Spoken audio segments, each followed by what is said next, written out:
What's going on, everybody? Dr. Average Gamer guys and Sloth, we're back doing some more Halo Wars 2 updates. So we're taking a look with the Kinsano update. We've got some new units.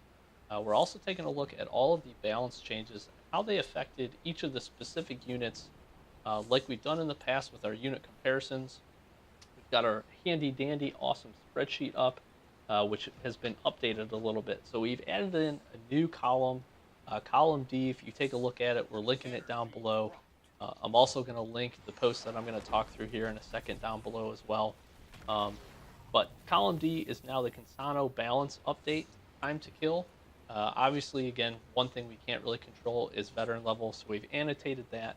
But we actually, again, as we have seen in the past, we've been kind of able to not only determine a few things with some comparisons for some units, but also see in effect a lot of the balance changes. Just really quick to highlight the things that we took a specific look at. So not everything in column D has an updated value because not everything got a balance change. The biggest things we're looking at, essentially just about all of the infantry units. So jump pack brutes, hellbringers. We're talking all the different grunts, elite rangers. We're also looking at the counter vehicle units, so all the versions of the Cyclops and the Hunters, all versions of the tanks, so both the Wraiths and the Scorpions, as well as the Grizzlies, because they all got some pretty significant changes to DPS and those things. And then additionally, again, finally, we'll kind of wrap it out. We're looking at Anders Sentinels, which was a big thing, obviously, for the multiplayer side, but we do see some effect here into Blitz. And then finally Locusts, because they're still getting a little bit of a nerf essentially as well. So Sloth's going to kind of talk through the UNSC side. Excuse me. I'll talk through the Banished, and then we'll just kind of give our overall comparisons. But again, that spreadsheet's down below, so check it out. This is we found it to be a good, helpful thing, especially when you're looking to build, a new deck, or maybe make some slight modifications to the ones you guys are using, especially with competitive going on right now. You can make some pretty good unit comparisons for a lot of the different units, how they're stacking up against those other ones in their class versus their energy cost and such things. I'll hand it over to Sloth. Well, yeah, and actually the best use for this because just reading patch notes and stuff from the Kinsano update, we saw Cyclopses are getting a nerf. That sucks. So what do I have to take out, or what do I have to put in to replace those Cyclopses? As it turns out, if you're using the right Cyclops, you're okay. Mm-hmm. The standard Cyclops, pretty heavy nerf. Another 10 seconds added on its time to kill, essentially doubling it. So that's something we're going to want to avoid. However, the reactive Cyclops, a little bit of a nerf, not bad. But veteran Cyclops, I don't see a noticeable change there. I don't know that they changed that, and that may have been because people were just trying to spam the standard Cyclops at only 30 energy. And you know what? I'm okay with that because I was rocking the veteran anyway based on our prior unit comparisons. So that's something that's really helpful for me is with these unit comparisons, I can look and say they nerfed them, but you know what? If I'm using the veteran as opposed to this one or this one, I'm okay. I can still keep that in there and I can still have that anti-vehicle capability there. The other cool thing is to see what isn't garbage anymore. The very first one we did, I highly recommended you take the Helljoppers, or the Hellbringers, pardon me, and you just throw them in the garbage. They took 40 seconds to kill on a unit they're supposed to be specialized in. No longer trash. We are looking at 12.4 seconds to take down a unit of grunts. So a little bit more of what I want to see. They're actually outclassing the Marines and taking out fellow infantry now. And obviously it's really funny that happens on the Kinsano update because she's all about fire and all about the Hellbringers. But that is something that I'm actually really appreciative for. I don't know that I'm going to continue, or I don't know if I want Hellbringers in my decks still, but they are a viable option now. I think my big thing is I'm just not kind of set up to need them. But if you are, they're a great option, and they're actually usable now. I don't want cards in the game that are just completely unusable. That's not helpful. Right. The one thing, I'll jump in here real quick. The only thing I want to highlight here is veteran Hellbringers at 30 energy. These guys, and I think you're probably just about to get to this, Sloth, these guys are worth it. And I found if you do have kind of a low end side or a spot that maybe you need to fill, and you are seeing a lot of, I still do see a lot of like the infantry spam, just a lot of mass units. That's honestly a great counter, and they are quite strong. Even for us at level 2, they're 9 seconds to kill on the grunts. They've got an additional health bar, so that is where I would go. If you are going to use them, go the veteran side. Yeah, absolutely, and that I mean that parlays really well. The Hellbringers are nice; they have that extra boost in the damage and stuff now. But for just a little bit of extra energy, I mean, veteran are still only at 30, like you said, which is super cheap. I'm still looking veteran, and I know it's always easy to look and say, well, this one's more expensive. Obviously, it's better. That's not always a viable option in decks because then your energy level just soars. But we're talking about 30 energy here. That's solid. So the veteran Hellbringers are definitely worth it. You are 100% correct.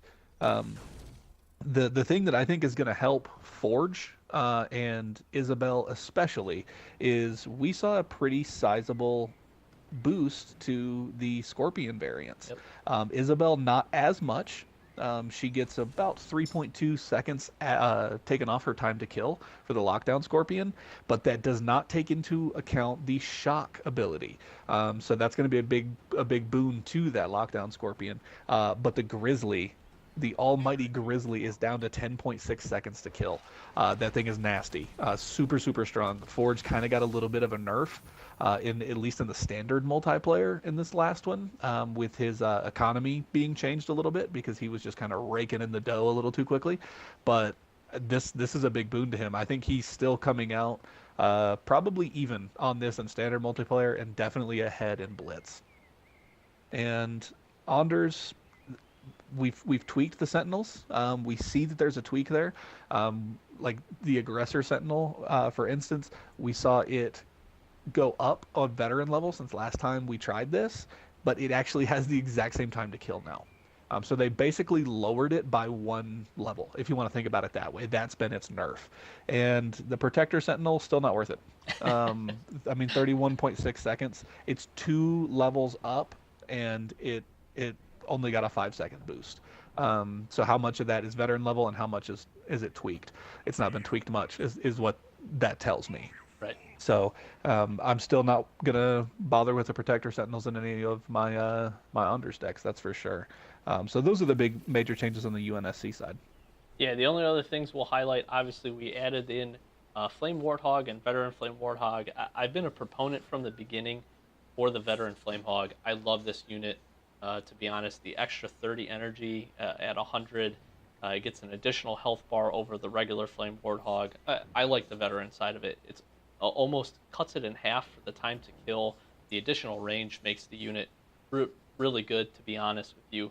And then one thing I wanted to take a specific look at was the Warthog to regular Flame Warthog, and kind of compare not only their time to kill against, the Reaver, essentially the shields for this one, but also how much better essentially the Warthog was compared to the regular Flame Warthog against air.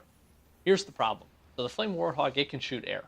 There's a single Marine sitting in the side of that thing in the passenger seat with a rocket launcher, and that is the only attack that the Flame Warthog gets against air units. It's not very fast, and statistically, we're showing that we had a Warthog at level 5, we had a Flame Warthog at level 4, so a little bit of veteran difference here. But the Warthog killed the Engineer completely in just over 33 seconds. The Flame Warthog, 55 seconds. So if you ask me, if I had the choice to take a Flame Warthog and a regular Warthog, I'm taking a regular Warthog. Because honestly, their damage against, the Reavers, against vehicles is generally going to be about the same.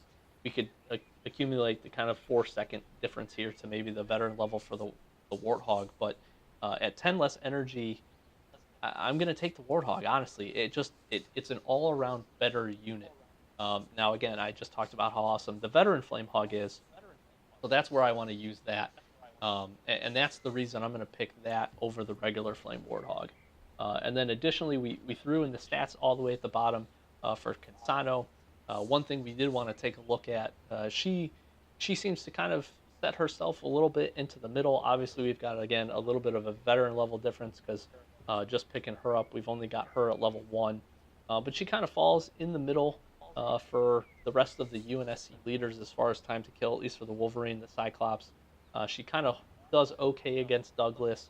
The biggest drawback for her is obviously she can't hit the air. And then I like her blast.